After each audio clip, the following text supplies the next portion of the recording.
Instituto Nacional de Antropología e Historia, 75 aniversario.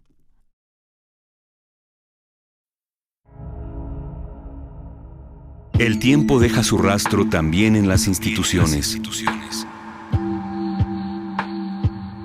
Las voces del conocimiento, el debate, la experiencia.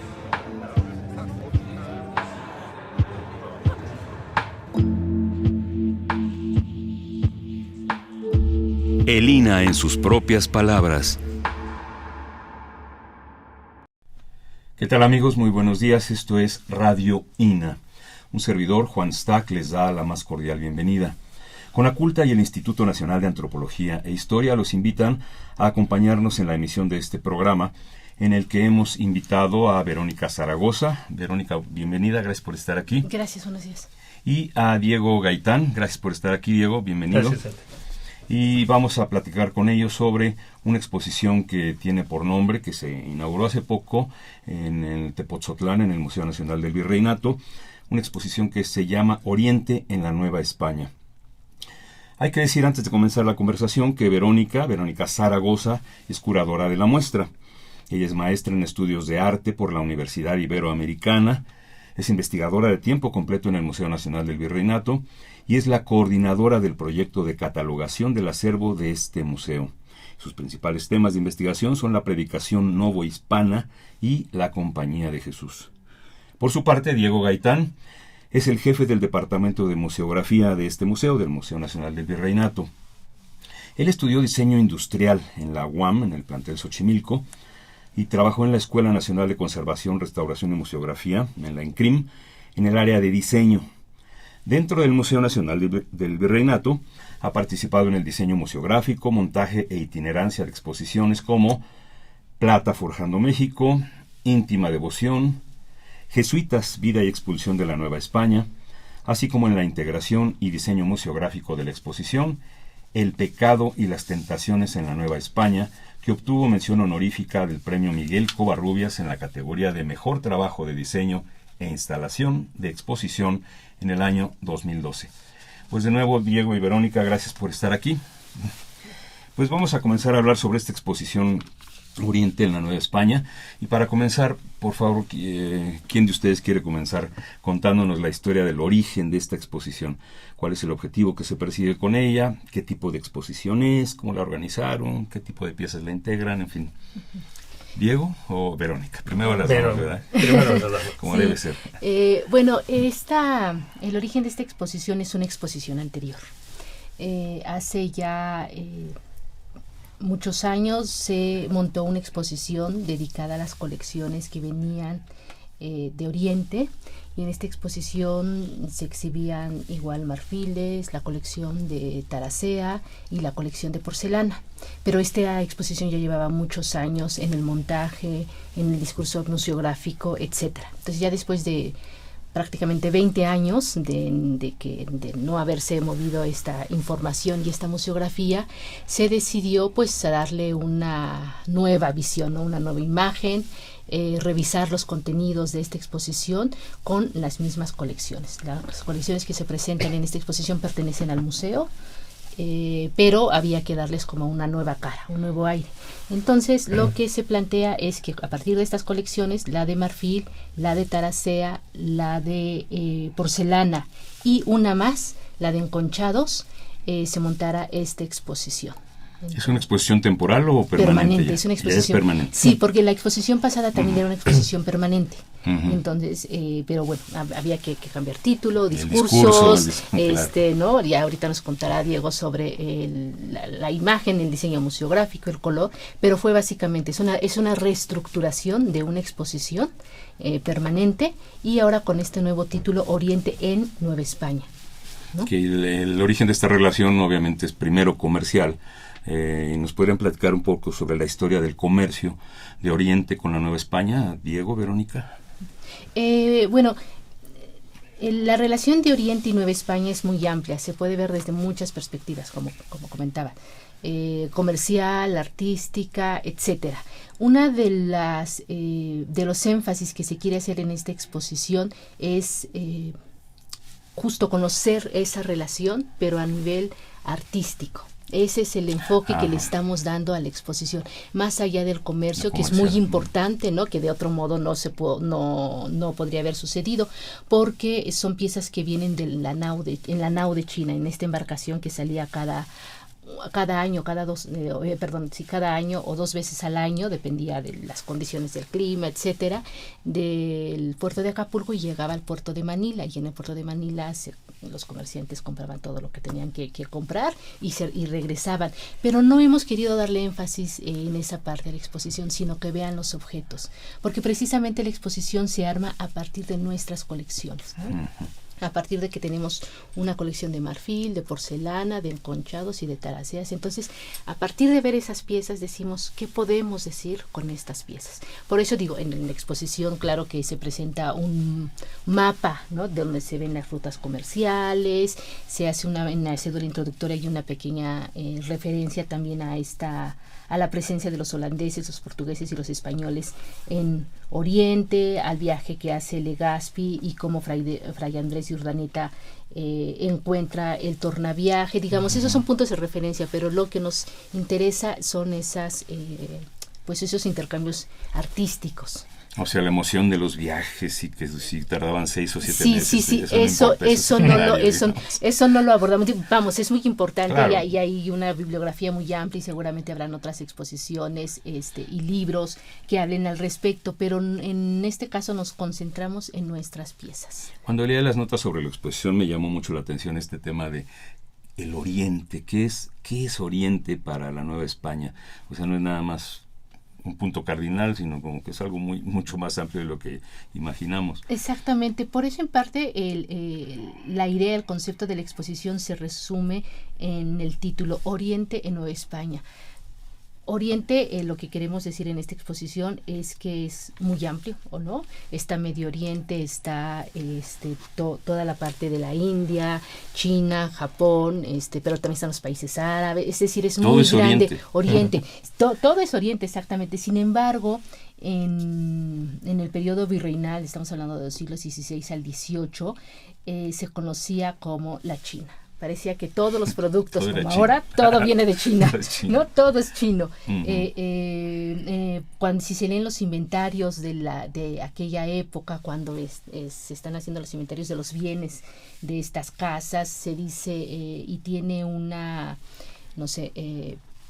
porcelana de la China, y tiene estos vestidos de la China, parece que todo viene de la China, pero lo que queremos decir en esta exposición, China, Oriente no nada más es China, es Japón, es la India, es decir, lo que queremos decir es que todos estos objetos que nos llegaban de Oriente, que de la nao de China, ahí justo el título que se le da a esta embarcación, la nao de China, resume esa idea de la época, y lo que nosotros queremos decir, no, China es mucho más amplia. Aún, por ejemplo, en el caso de los marfiles, sí proceden de algunos de China, otros con influencia indo-portuguesa, es decir, como que cada una de las colecciones tienen distintos orígenes, pero esa es la intención. Y Nueva España, pues en Nueva España es un territorio también amplísimo, lo que ahorita es México y un poquito más de Guatemala, pero también el norte es distinto al sur, es distinto al centro. Entonces, el título que se eligió intenta como concentrar estos dos grandes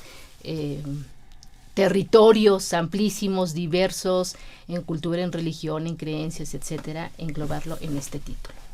Diego, por tu parte, desde el punto de vista museográfico, ya que hablan de la parte artística primordialmente, ¿cuáles son las estrategias y las dificultades de mostrar este tipo de objetos? Fue lo principal que se hizo en las reuniones. Bueno, habría que aclarar que la exposición no se hizo nada más entre el área de investigación y museografía, participaron muchas más áreas del museo. Y esto es lo que enriqueció la exposición. Participó el área de servicios educativos, el área de conservación y restauración, y los diseñadores que iban a hacer la parte del diseño gráfico. El área de museografía, investigación, la supervisión técnica y la dirección. Participamos no nada más por cuestión burocrática, sino todos aportamos ideas, todos aportamos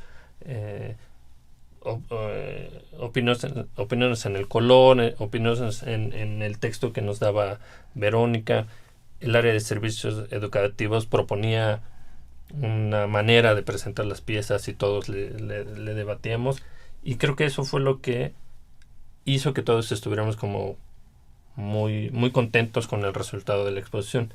En lo que a museografía le corresponde fue trabajar de la mano con el área de restauración. Lo primero fue la conservación de las piezas. Fue lo más importante. Partimos de ahí. Como investigación parte de que lo principal es mostrar las piezas. Nosotros, para mostrar las piezas, necesitamos una serie de condiciones que nos da el área de conservación. Control de humedad y temperatura, ¿no?, muy estricto porque son materiales orgánicos. Un tipo de iluminación, porque hay algunas piezas que tienen textiles, pero sobre todo es mostrarlos lo más cercanos al público. Esto es, en el montaje anterior que habló Verónica, teníamos la serie de los Cristos de marfil en la parte superior de la sala. Y lo que nosotros quisimos hacer fue bajarlos, ponerlo a la vista del público, que el promedio son los 50, digamos, para que pudieran apreciar las piezas. Y lo más cercano, hicimos los nichos, justo para controlar humedad y temperatura, los hicimos muy cortos para que pudieras apreciar los detalles. Sí, eso es algo como muy importante. Si ves la parte estética de la pieza, ¿no?, en conjunto, pero también queremos que vieran los detalles que de lejos no se ven. Las marcas de la manufactura, los adornos que son muy pequeños, hasta las grietas que han tenido, las fisuras que tienen los marfiles por estos cambios de humedad y temperatura que han tenido a lo largo de los años, que ya forma parte de la pieza y le dan una estética especial, no una vista especial. Queríamos que las vieran. El marfil también es muy delicado. Es muy delicado. Piensen algo fuerte, rígido, sí, duro. Uno pensaría que soporta mucho, ¿no? Pero justo estos cambios bruscos de humedad y temperatura hace que tenga fisuras y son daños irreversibles. Pero ha sido un gran reto. Todas las piezas de esta exposición provienen del comercio Nueva España con Oriente. Sí, bueno, la colección de marfiles, porcelana, principalmente son estas. Taracea, eso es, digamos, esa es otra vertiente. Ahorita me platican claro que es Taracea. Sí, bueno, Taracea es una incrustación puede ser en este caso es de hueso o de carey sobre madera. Y a partir de ahí se van haciendo diseños muy diversos, tanto geométricos como florales. Pero esta técnica viene de los países de Arabia, ¿no? De esta tradición musulmana que llega por España y que después nos llega a nosotros a Nueva España. Se dice que la primera pieza de Taracea que llega a Nueva España es una silla de tijera con Hernán Cortés. Entonces esa es la otra vertiente de Oriente, ¿no? Es decir, ahí están los de la nao de China, pero por ejemplo Taracea es esta vertiente de musulmana, ¿no?, de tradición española que llega por ahí. Y la última colección que se exhibe es Enconchados. Enconchados, digamos que es el cierre de este círculo, porque los enconchados, que es una pintura al óleo que realizan los pintores que pintaban la Virgen de Guadalupe, los mismos pintores que hacían esos, son los que hacen los enconchados. Sin embargo, tienen una influencia de la laca Nanban, es decir, de la laca que se realiza en Japón, que suelen ser objetos en color negro. La laca es una técnica, y lo que hacen estos pintores novohispanos es retomar esa influencia de esos objetos orientales, específicamente japoneses, a eso se le conoce como Nanban, estos objetos de Japón, y pintan sus marcos en color negro. Aquí no se conocía la técnica real de la laca, lo que hacen es nada más como retomar algunas ideas, pintan los marcos en color negro y le ponen incrustaciones de concha. Entonces, digamos, eso no es Oriente, pero tiene la influencia de Oriente, ¿no? Aquí me gustaría resaltar que toda la exposición la curé yo, excepto este último tramo de la exposición de Enconchados. Esta investigación y el trabajo lo realizó Sonia Irene Ocaña Ruiz. Ella es es la especialista en enconchados en México. ¿Es una exposición solamente de piezas o hay otros elementos que forman parte de la exposición? no sé, el espacio. Sí, esto es bien importante porque también fue algo que se discutió. El inmueble como tal es nuestra pieza principal del museo. Es un inmueble histórico y hay que mostrarlo. Y esta exposición, justo de lo que discutimos, era que tenía que dialogar de alguna manera con el discurso del museo de sitio, que es el inmueble. Entonces, ni el museo de sitio tenía que tener más peso sobre la exposición, ni viceversa, ni la exposición tenía que comerse al espacio. Entonces, nuestro primer elemento es el inmueble. El segundo elemento es la exposición y aparte de las piezas, tenemos un par de videos en donde mostramos piezas que están al interior de las vitrinas, pero que queremos decir algo más, un detalle, queremos que se acerquen y están en la parte exterior del pasillo. O sea, cada sala tiene un color distinto, de acuerdo a la colección, tiene un tipo de iluminación diferente, también cada una, y nuestro eje rector es el pasillo, en donde están, y ahí es donde están estos elementos, los videos, los apoyos gráficos, que es el mapa que menciona Verónica, un par de frases que van en la mampara, van en la parte exterior para que no compitieran con las piezas. Sí quisimos dividir entre darle la importancia a las piezas y darle la importancia a los apoyos gráficos y audiovisuales y darle la importancia al inmueble como tal. ¿Qué temporalidad tienen los objetos expuestos o toda la exposición de un siglo a un siglo determinado? Van del siglo XVII al siglo XIX. XVII a XIX. Del siglo XVII al XIX. El comercio con la última... ¿Cuál es el último? ¿En qué fecha viene la última nao? En 1800 y poquito, ahorita no recuerdo la fecha exacta, pero es a principios del siglo XIX cuando ya se cierra todo el comercio, pero esa es la temporalidad. La mayoría de las piezas son, por supuesto, siglo XVIII, pero esa es la temporalidad del siglo XVII a XIX.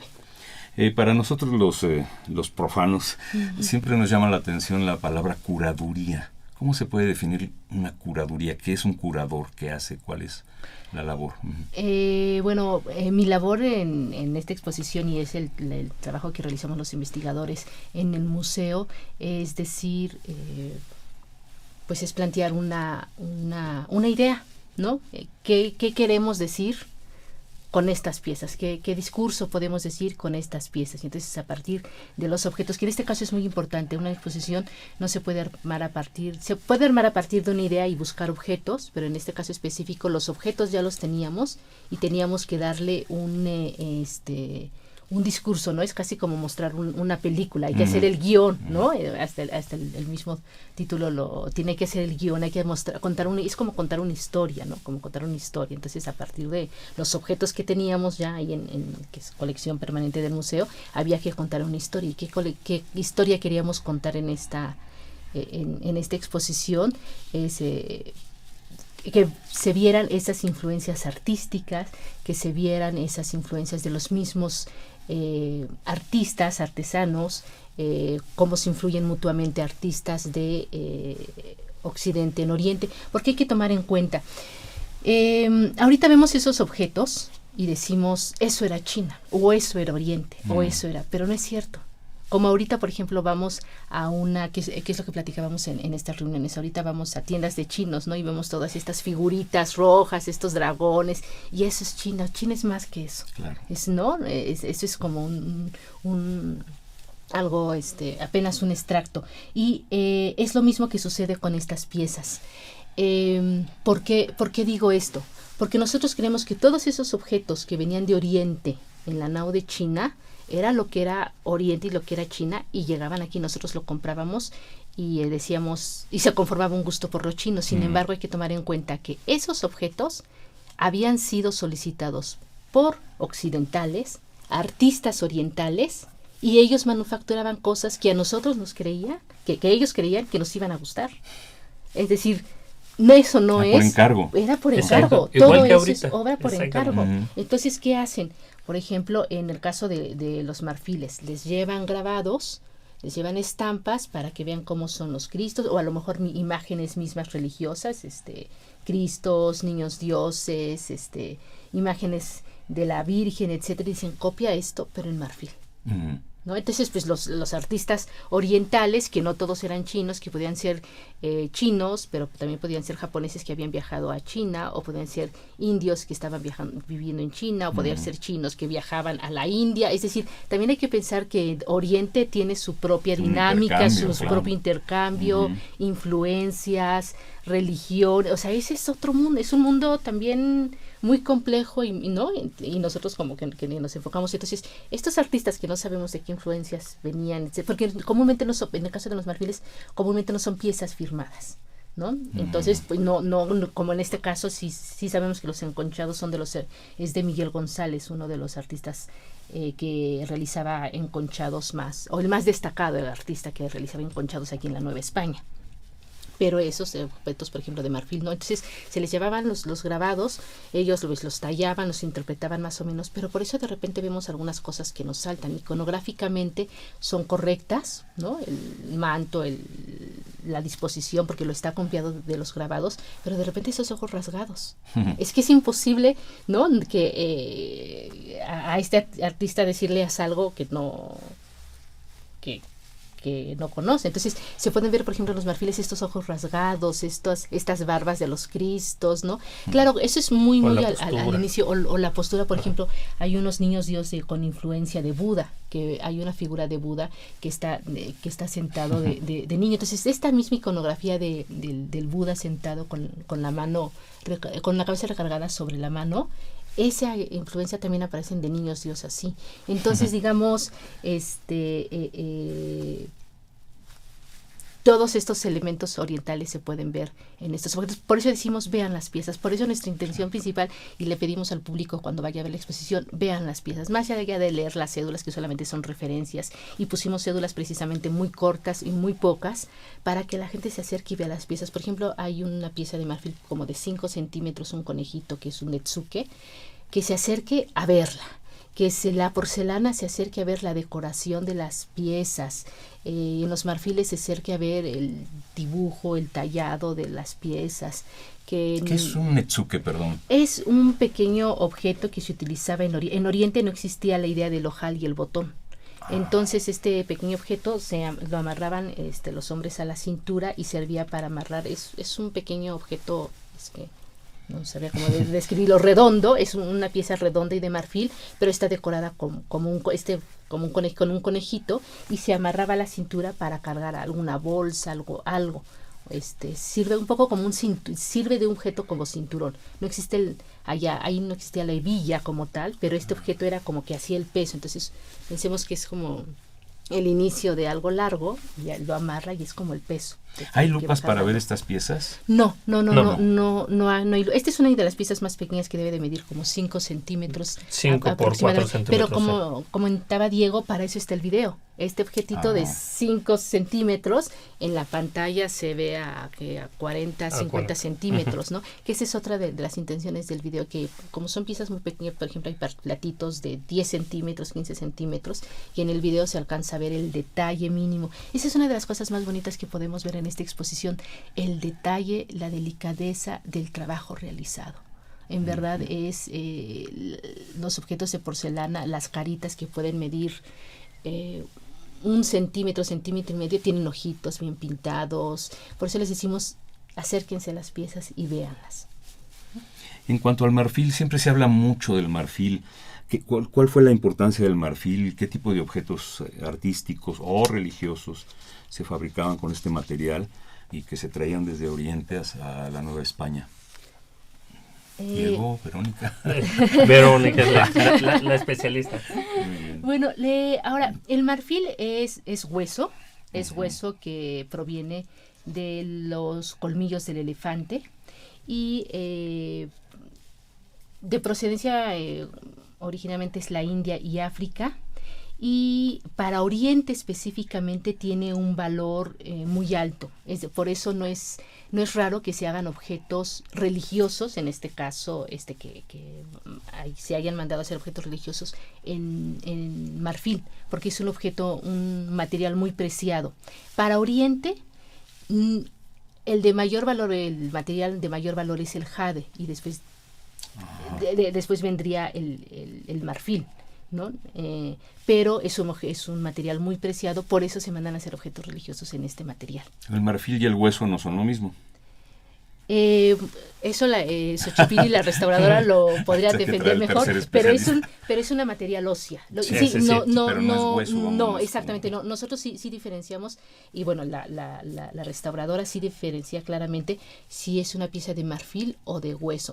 Una de los trabajos que se realizó también en esta exposición antes de montarse es que habían estado montadas estas piezas de marfil por 20 años. Uh-huh. Ahora se bajaron y ya la restauradora hizo un estudio mucho más cercano a estos objetos para identificar nuevamente estas piezas de marfil, y pudo decir claramente que toda nuestra colección es de marfil, excepto a lo mejor un par de cabecitas o una mano por ahí que es hueso, pero es marfil. Es un material óseo, sí, pero no es hueso. Es una constitución distinta. Muy bien. ¿Se sabe cómo fue que llegaron estas piezas a formar parte de las colecciones del Museo Nacional del Virreinato? Las colecciones provienen de... las colecciones del museo provienen de muy distintos lugares.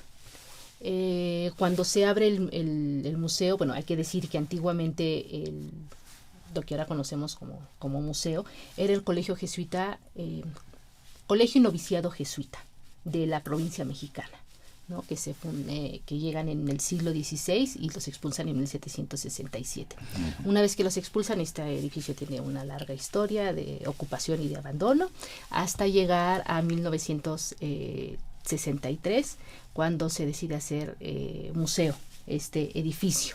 Este edificio, cuando se decide hacer museo, tiene algunas colecciones propias que se fueron juntando con el paso de los años. Hay algunos objetos que pertenecen desde que fue colegio jesuita, ¿no?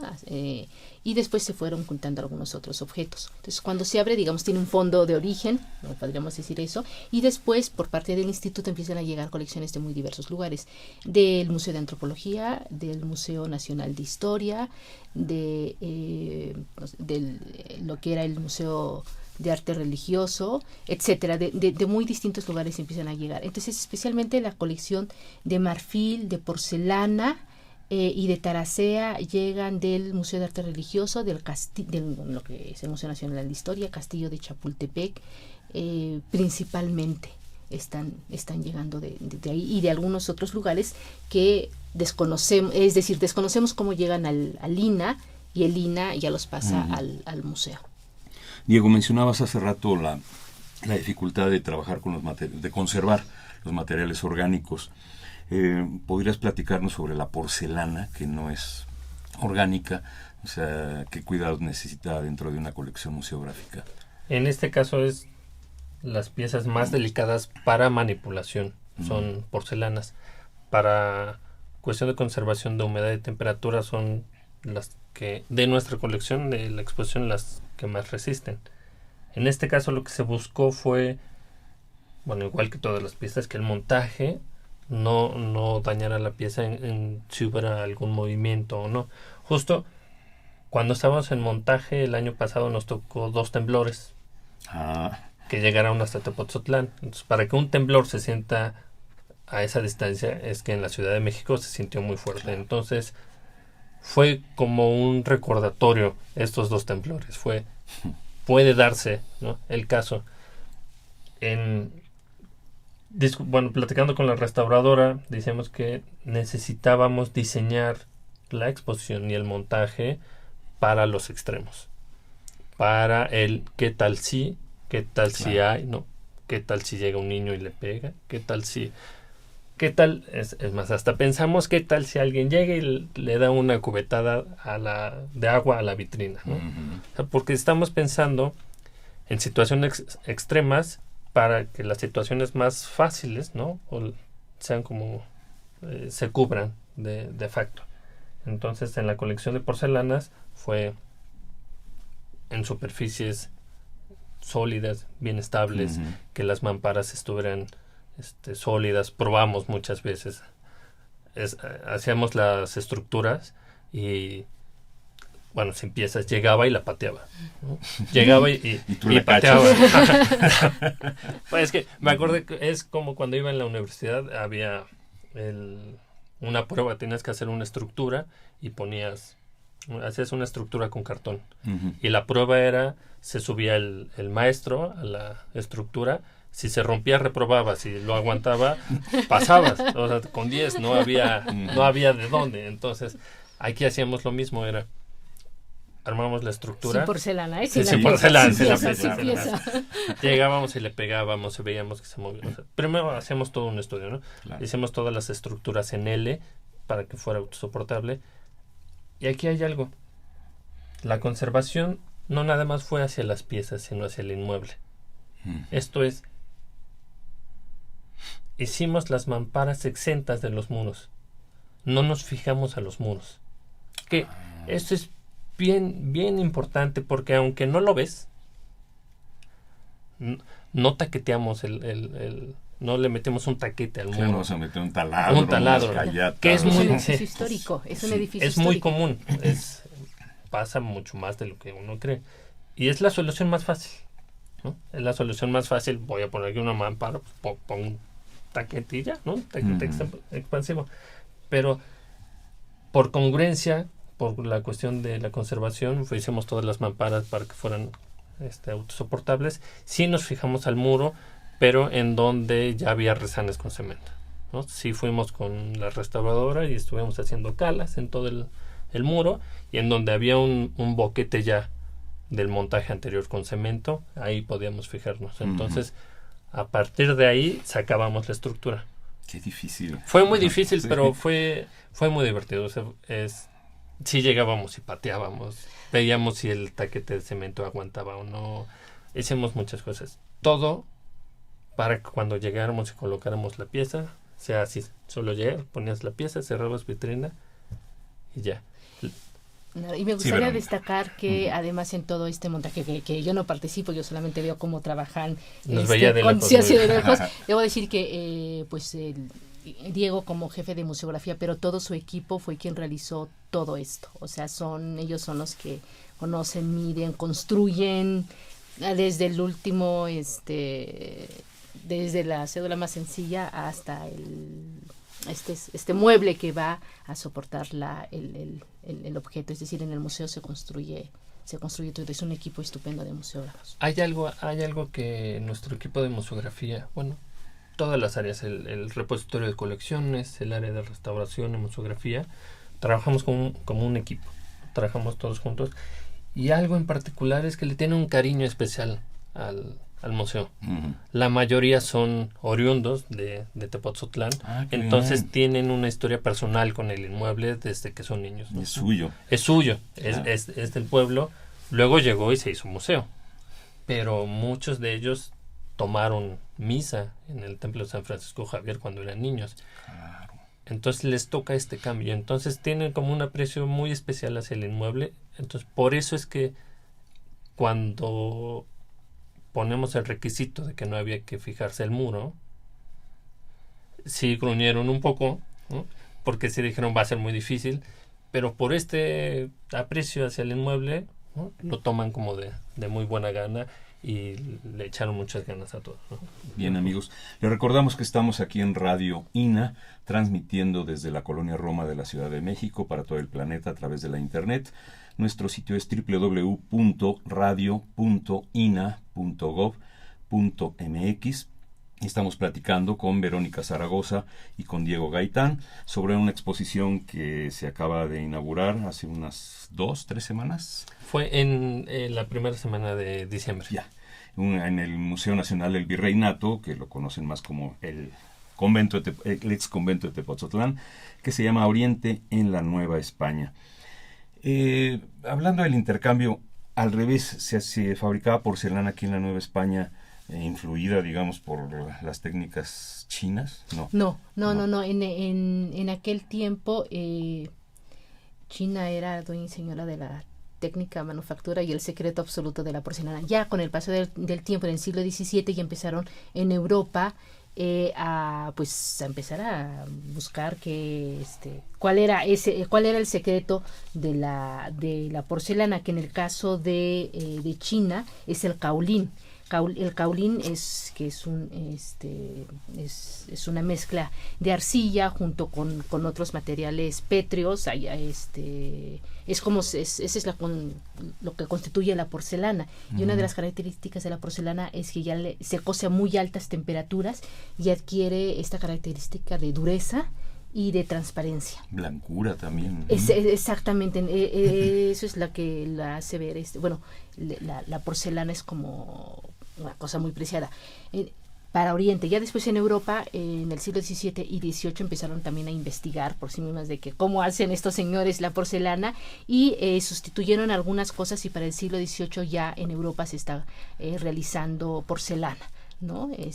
La famosa porcelana de Sèvres o de otros sitios de Alemania, etcétera, ya se empieza a construir. Pero lo que pasa es que es eso, esta influencia de Oriente tan fuerte, cuando vieron en Europa y en Nueva España estos objetos maravillosos de porcelana, dijeron, queremos hacer lo mismo. Al principio se fue exportando. En Oriente estaban lo que se conoce como la compañía holandesas y portuguesas, que eran como grupos de comerciantes que iban a Oriente y compraban objetos, pero la influencia es tal de Oriente que lo que quieren en Europa es también hacer lo mismo. En el caso de la Nueva España está Puebla. Aquí los artesanos ven objetos de porcelana, que la más típica, la más tradicional para nosotros es la porcelana blanca con azul, ¿no? Entonces, ¿qué dicen los artesanos de Puebla? Queremos hacer eso, ¿qué hacen? La talavera. Claro. ¿No? Entonces, digamos, estas son las influencias y que queremos también mostrar, influencias decorativas, influencias técnicas, de forma, etcétera, que se influyen mutuamente. Ahora, de la calidad de la porcelana tiene que ver de que de dónde se saca el material. Hay lugares donde sea más preciado que otro, como el caso del mármol, no sé, que en ciertas regiones del mundo. En China tenían distintas canteras, podríamos decir, distintas canteras y de muy distintos lugares, y dependiendo de la cantera, pero también de dónde se fabricaba, era la calidad de la porcelana. Sí hay muy distintas calidades de porcelana. Eso es también importante porque, por un lado, dependiendo de la calidad es el costo. Se ha dicho mucho que estos objetos de Oriente eran consumidos nada más por las clases privilegiadas en el caso de la Nueva España, pero lo que los estudiosos han encontrado últimamente en realidad es que los objetos que vienen de Oriente hay de muy distintas calidades, por lo tanto de muy distintos precios. Por lo tanto se puede vender a muy distintos estratos con muy distintos precios, y así es que desde el regidor el virrey podía tener un juego de porcelana con su escudo, ya pintado, traído desde Oriente, hasta alguien más sencillo podía comprar también unos tazoncitos de Oriente, ¿no? Que no tenía ni su escudo ni nada, porque no tenía un nombre, un cargo. Pero eso es lo más interesante. Por eso ese gusto por lo chino, que ya sabemos que ahorita chino no nada más es chino, sino es Oriente, pero entre comillas ese gusto por lo chino permeó a toda la sociedad, ¿no? Eso es como de las cosas más interesantes. Como democrática. Exactamente, ¿no? Permeó todo y se conforma un gusto por lo chino, ¿no? Por eso, por ejemplo, también la china poblana en realidad era una mujer que venía de la India. Y que vivía en Puebla, pero como todo es China, ¿no? Y como venía de Oriente, aunque fuera de la India, eso no se puede distinguir, por eso es la china poblana, ¿no? Es una mujer que viene de la India, que vive en Puebla, y que se le conoce como la china poblana. ¿Por qué? Porque no se hace esa diferencia entre la India y la China. Viene de donde Oriente, pues es China, seguramente es China. Sí, claro. Exactamente. Y que sigue siendo, ¿no? Sí, creo que algo que tiene esta exposición es que justo con esta idea de mostrar la visión que tenían los novohispanos acerca de lo que era Oriente en general, te das cuenta, y bueno, nos pasó, que sigue la misma idea. Seguimos pensando exactamente igual, no importa, los productos se siguen manufacturando en China. No importa si sea Hong Kong, Shanghái, Vietnam, Corea, Japón, Tailandia, India, vienen de China, ¿no? Sigue siendo esta misma idea una producción oriental para un consumo occidental, pero sí hay calidades. Creo que esa es la diferencia. Ahora el término chino es de baja calidad, aunque se siga manufacturando todo allá. Entonces, hay al final de la exposición una frase que Vero la integró muy bien, que te da esta idea de que desde aquel momento ya había alguien que hacía hincapié en este error de que decía, oye, los novohispanos piensan que China es todo, ¿no? Asia, a mí me acaban de regalar un jarroncito chino hecho en Vietnam. Exacto. Sí, hace 2 días. Claro. Hay también la idea del tibor no se usaba en China como ¿no? tal, ¿no? Esa era... Tibor, siempre piensa uno, el tibor chino, eso así, ¿no? Sí. Automático. Pero digamos, tenía un uso diferente al que tenía en Nueva España, pero aún así el tibor tú ves y dices, es un elemento chino por excelencia. Pero esta decoración que tiene, que las vemos ahora en los restaurantes, ¿no? Tan cargada y estos colores tan intensos, era para un consumo novohispano. Mira. Entonces permeó tanto a la sociedad que sigue esa idea de que esta estética china es lo que se consume allá, ¿no? O sea, es parte de la cotidianidad china, y no era para un consumo novohispano. ¿Y cómo desde la Nueva España mandaban a hacer porcelana allá? O sea, mandaban el diseño, un ejemplo, no sé, un dummy. Claro, también por estos comerciantes, los comerciantes, ese es todo un mundo aparte y un mundo aparte, y hay especialistas en este tema, los comerciantes, y que aquí no nos quisimos meter y nada más los nombramos en 2 palabras de paso. Los comerciantes son pues tienen una influencia muy importante. Aquí en Nueva España existían grupos muy importantes de comerciantes que a ellos se hacían las peticiones con plata mexicana. Llegaban estos hombres, viajaban hasta Filipinas, que era el puerto de embarque. Entonces con plata mexicana llegaban. Entonces, por supuesto, todos los comerciantes de Oriente se acercaban a Filipinas, porque además la plata mexicana, pues imagínense, era muy valiosa, y entonces ellos compraban mercancías, ¿no? Y así es como, y entonces a ellos se les solicitaba los pedidos. Más Filipinas es como muy, ¿cómo se dice? Que se mezclan muchísimas culturas, ahí, tanto religiosas como culturales, hasta raciales. En aquel tiempo ha de haber sido eso, la Torre de Babel, ¿no? O sea, donde ahí estarían todos. La frase esa no es del virrey Antonio de Mendoza. ¿Llaman aquí la China a las Filipinas? No, esa no. Esa es una frase esa es precisamente esa es la que comenta Diego. Llaman acá la China a las Filipinas. Yo leyendo cartas del provincial, esto lo dijo un jesuita. En el siglo XVI, 1500, si mal no recuerdo, 80 y tantos, 90, o sea, siglo XVI, el provincial de la Compañía de Jesús aquí en México está enviando una carta al general en Roma, informándole de que los jesuitas van a ir a Filipinas a evangelizar, porque los jesuitas llegan a Filipinas y en realidad todos se llega a Filipinas por medio de la Nueva España.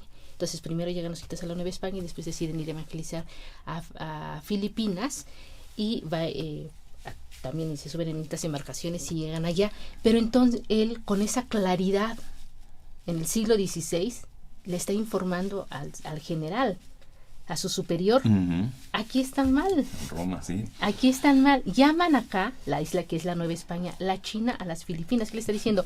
Filipinas es una cosa y China, si ustedes ven un mapa, es otra, ¿no? Es decir, pero le está diciendo, aquí están confundidos, y que me gustó mucho la frase cuando la leí, porque habla nos muestra una claridad de pensamiento enorme y geográfica y muy geográfica, ¿no? Bueno, pero que es importante recordar que entre las labores que tenían los jesuitas en la evangelización era hacer también mapas. Ellos fueron los que también hicieron mapas en el caso de la Nueva España. Eusebio Quino, por ejemplo, fue el que vio que la península de California era una península y no era la tierra. Exactamente, era otra cosa. Entonces, también parte del trabajo que realizaban estos jesuitas en su labor de evangelización era descubrir el territorio, conocer, y lo que sorprende es que en siglo XVI, finales del siglo XVI, ya está diciendo claramente en esa frase, ¿no? Filipinas no es China. Entonces el padre Quino descubrió que era península la California. Que era península la California, exactamente. Sí. Me llama Un siglo después. Un siglo después.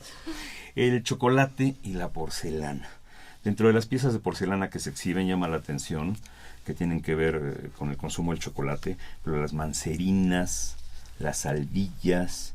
¿Qué eran estas piezas y por qué se fabricaban en el Oriente para tomar chocolate?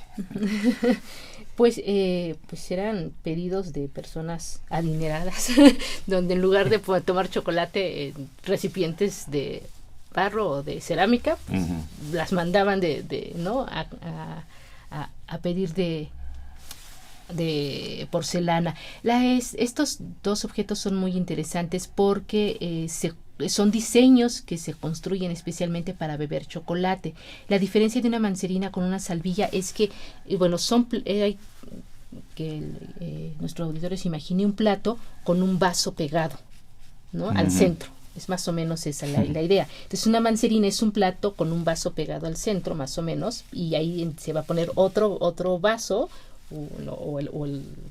para poner el chocolate. Pero ¿de qué se trata? Comúnmente si uno pone un plato y una taza para tomar en una mano, pues entre que se cae la taza y entre que... Entonces aquí uno ya lo tiene fijo, ¿no? Fijo, claro. El vaso o la taza al plato y ya no se cae. La diferencia con la salvilla es que se puede zafar este vaso de la base, pero en uno no se puede quitar y en otro sí. Está fijo ya. Está fijo ahí, entonces así podemos pensar que pueden poner algunos bocadillos alrededor en el plato, ¿no? Y están tomando el chocolate. Entonces es una adaptación propia. Aquí está la frase de Bernardo de Balbuena en Grandeza Mexicana de 1604. Esa es otra frase. Dice, en ti se junta España con la China, Italia con Japón y finalmente un mundo entero de trato y disciplina. Sí, Bernardo de Balbuena, que escribe este texto maravilloso sobre la grandeza mexicana, ¿no? Como lo titula, hay unos extrajimos, Grandeza Mexicana es un texto muy largo, y de ahí extrajimos esto. También un poco la idea es de regresar otra vez a la Nueva España. En ti se junta, en la Nueva España, ¿no? España con la China, que es lo que estamos diciendo, porque la Nueva España era el punto intermedio. Hay que pensar que estamos entre Europa y entre Oriente, ¿no? Entonces en la Nueva España se junta España y la China, ¿no? O sea, también hay que pensar que el comercio es mucho más amplio. Venían a lo mejor embarcaciones desde España o desde Europa, pasaban por la Nueva España, se quedaban en Veracruz, tenían que cruzar todo el territorio hasta la otra punta, hasta Acapulco, litoral, sí. De Acapulco volvían a tomar otra embarcación hasta Filipinas. Entonces, por supuesto, Nueva España es el punto de contacto, ¿no? Por eso dicen, se junta España con la China, Italia con Japón, y finalmente un mundo entero en trato y disciplina, ¿no? Nosotros somos, entre Europa y entre Oriente, nosotros somos ese punto de contacto, ¿no? Entonces, según si llega por Veracruz o llega por Acapulco. Por Acapulco, exactamente. Bien. ¿Qué tan durable es la porcelana? O sea, se deshace, buena parte se rompe, eso ya nos quedó claro con lo de la museografía. Pero, digamos, la porcelana, así como el marfil, que dice que se va agrietando, que se va deteriorando, la porcelana en sí también se deshace o se... No, debe tener un cambio muy grande en cuanto a temperatura. Exponerse al sol o cosas así. No, al ser de sílica, ¿no? Y al ser de materiales pétreos, caolín, es muy durable, ¿no? Digamos, en realidad el mayor cuidado que hay que tener con este tipo de piezas es la manipulación, porque la técnica llegó a un punto en el que era muy delgada, era muy fina, son objetos muy delicados, entonces puede ser que con un movimiento brusco puedas romper algún elemento de unión, pero por cuestión ambiental son muy durables. Que es una gran ventaja, para una cuestión museográfica. Ya he mencionado, Verónica, que Hernán Cortés trajo una primera silla muy especial de Taracea. Taracea. Sí. Pero hay una silla muy especial en la exposición, una silla muy peculiar fabricada precisamente con técnica del taraceado, que se presenta en esta exposición. ¿Podrías describirnosla o cómo es esta silla? Sí, es una silla de tijera, es plegable. Ajá. Que es una particularidad, y tiene respaldo, el asiento, y el sistema de soporte es cruzado. Por eso es de tijera, es cruzado, y tiene en su estructura son tiras de madera. Es como una rejilla, digamos que son 2 rejillas que están unidas, que son plegables y conforman el asiento, el respaldo y el soporte. Y cada una de estas tiras de madera tiene incrustaciones propiamente la taracea como tal, son diseños geométricos, y en el respaldo tenemos en la parte superior como remate un elemento geométrico. También es claramente la influencia musulmana. Es una pieza, no recuerdo la madera, es una madera oscura, pero es del finales del siglo XIX, pero la importancia de la pieza la podría mencionar, Verónica. O sea, físicamente esa es la pieza, ¿no? Pero tú, como diseñador industrial, ¿cómo calificarías esa silla desde el siglo XXI? No, es una preciosidad. O sea, por eso estaba como tratando de acordarme cómo es la estructura, porque este sistema de tijeras está unido por una serie de pernos. O sea, en la unión tiene unos pernos transversales que unen todas estas tiras. O sea, es un trabajo muy complejo. Tienes que hacer las piezas por separado, el adorno en cada una de ellas, y luego, pero tienes que tener presente el conjunto, ¿no? Todo el tiempo. O sea, sí es una mezcla muy clara ya entre una parte funcional y una parte estética. O sea, la parte estética le gana a la parte funcional porque es lo primero que ves. Te gana todos estos brillos, los diseños geométricos, el color de la madera es oscuro y hace un contraste con los elementos de adorno que los resalta. Y la parte estructural, para cualquiera que tenga nociones básicas de estructura o algo, ¿no? o de ingeniería, la va a apreciar muy bien. Porque, no podemos mostrar este sistema de plegado porque o la pones en una posición o la exhibes en otra, no hay. Pero fue una gran suerte como diseñador industrial poder manipular la pieza y ver el sistema constructivo. Es una pieza que vale la pena verla. ¿Es cómoda? No nos sentamos, eso sí. No nos dejaron. No, ahí sí no probamos son objetos muy delicados. Otra de las características es que son objetos muy hermosos. Realmente hay que ir y verlos, pero son muy delicados, ¿no? Toda la colección, marfil, porcelana, enconchados, taracea, son muy delicados. Todos. No, pero hay que ir a verlas. Bien, nos quedan 7 minutos de conversación. ¿Podríamos entrar a describir un poco cómo es la exposición, cómo está dispuesta en cuanto a salas, en fin? Son 4 salas, las 2 primeras salas, son 4 salas y después está el pasillo. Todo el pasillo se utiliza como introducción a esta exposición, donde hay una cédula introductoria, están los videos. Hay un mapa con las rutas de viaje y también existen estas citas que ya comentamos de Bernardo de Balbuena y de este jesuita. Después están las 4 salas. Las 2 primeras salas se exhibe la colección de marfil, la tercera sala la colección de porcelana y la cuarta sala está la colección de Taracea y de enconchados. Mm. Es la distribución de las piezas.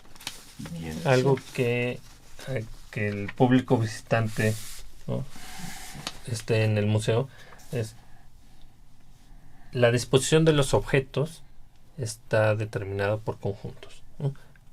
Y estos conjuntos los marcamos haciendo una diferencia en alturas y profundidades de las mamparas. Algo que quisimos desde un principio es no darle al público digerido y decir, quiero que veas esta pieza en tal orden, sino es hacerle como muy claro que son conjuntos, pero que lo importante son las piezas. Lo vamos a repetir, tienen que acercarse a ver las piezas, es lo importante, es lo que hace la exposición.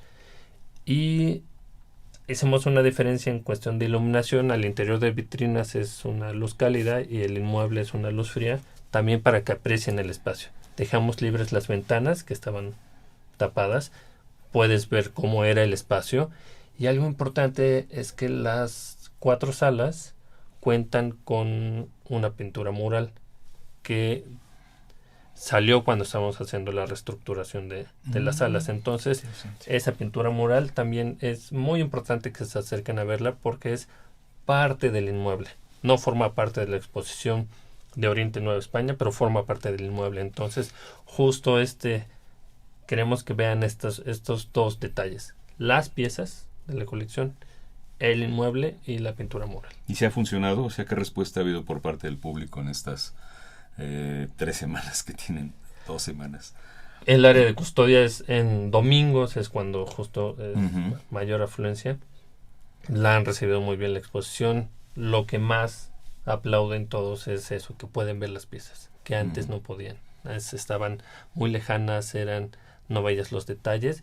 Y otra, que el espacio es mucho más agradable.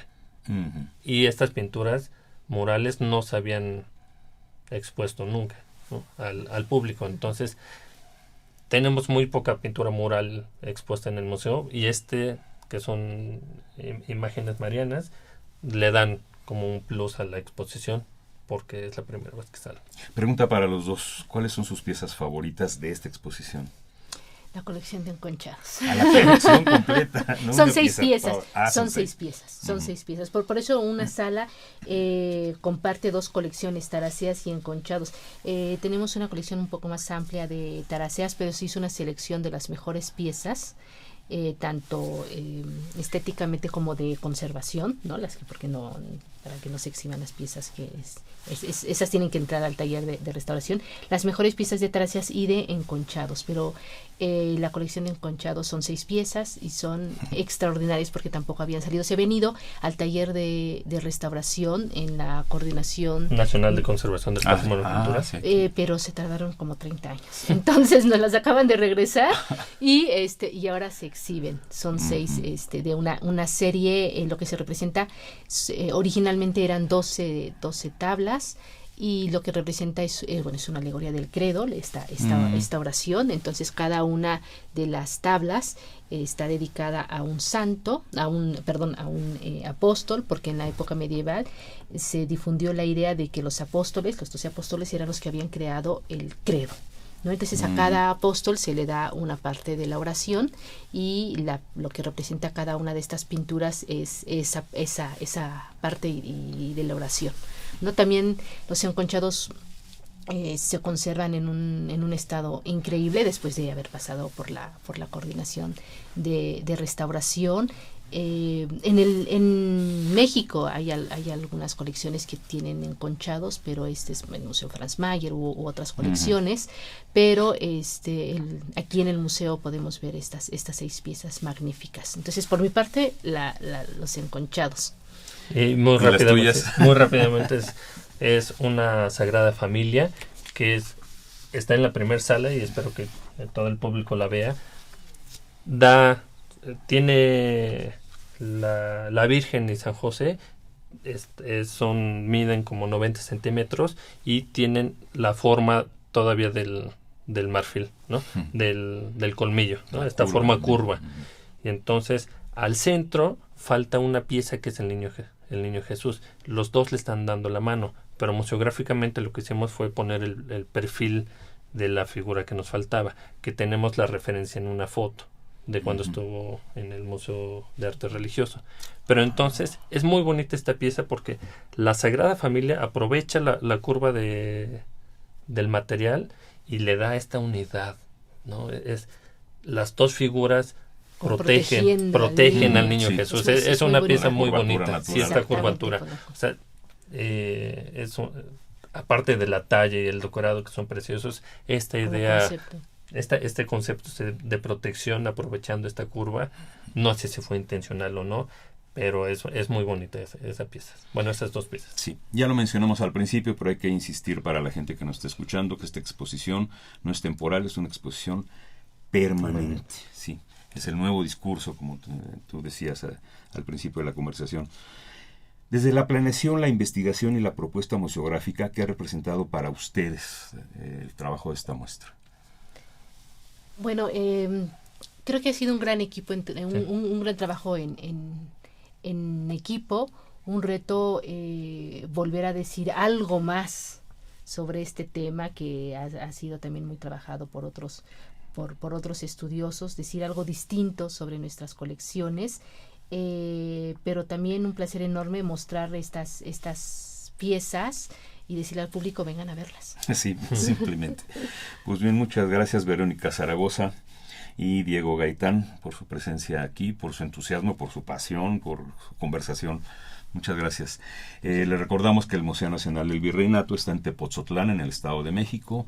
Antes de llegar a la caseta de Querétaro, se desvía uno y llega muy pronto a este maravilloso museo, que la exposición se llama Oriente en la Nueva España, y que vayan a verla. Vayan a ver nuestros invitados. Sí. Bien, muchas gracias por estar aquí. Muchas gracias por la invitación. Bien, de esta manera, desde la conducción, un servidor, Juan Stack, a nombre de Radio INA, de la Dirección de Medios de Comunicación, damos por terminada esta emisión del programa, agradeciendo profundamente la generosa participación de Verónica Zaragoza y Diego Gaitán sobre esta exposición en Tepotzotlán. Gracias también a nuestros radioescuchas que nos escuchan, nos siguen, nos consultan a través de www.radioina.gov.mx. Agradecemos el especial apoyo para la realización de esta serie a Pedro Francisco Sánchez Nava y a Luis Alberto López Guario.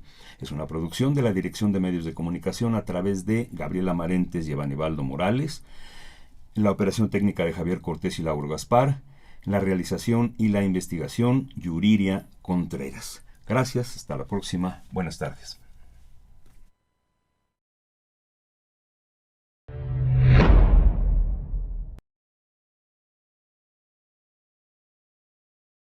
Instituto Nacional de Antropología e Historia, 75 aniversario. Conaculta. Las opiniones y comentarios aquí expresados son de entera responsabilidad de quienes proporcionan la información y no representan necesariamente las opiniones de Radio INA ni comprometen el pensamiento editorial del Instituto Nacional de Antropología e Historia.